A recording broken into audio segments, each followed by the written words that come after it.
question is, what is the solubility of MO2 in pure water? Or MOH2, sorry, in pure water. And it gave you the KSP value, which is very helpful. Okay, so we're going to write a dissociation equation. So it's not a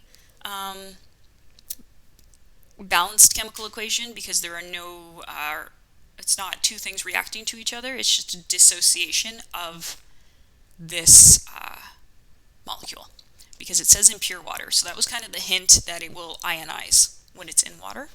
So we're starting with MOH2. And this is an aqueous solution because it's in water. So in water, this will really dissociate into M2 plus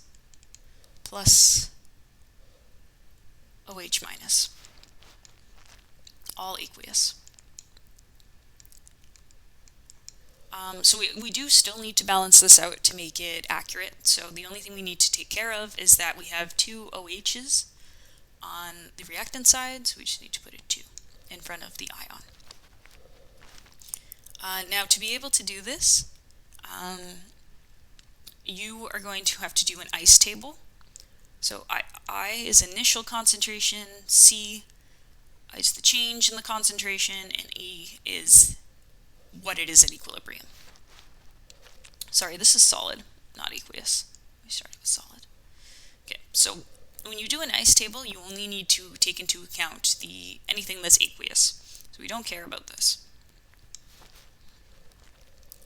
So we're going to say that we started, because we're dissolving this in water, MOH2, at the beginning we didn't have any ions.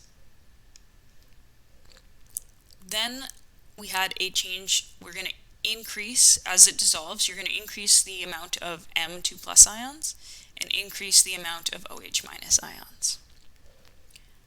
One thing to take into account is that we have 2 times the amount of OH minus ions than M2 plus, so we have to account for that change, so add a 2 in front.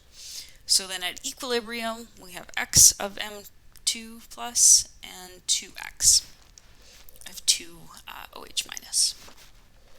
So to figure this out, we're going to write out the solubility product formula.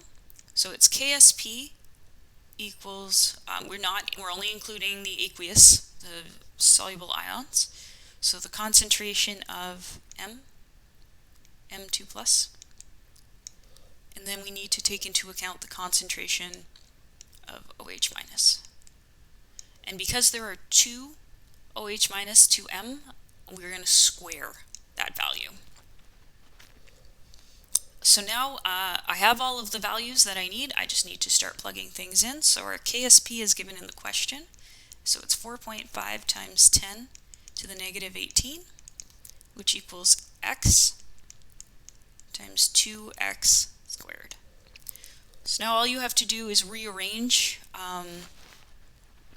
this formula, so you're going to get X by itself.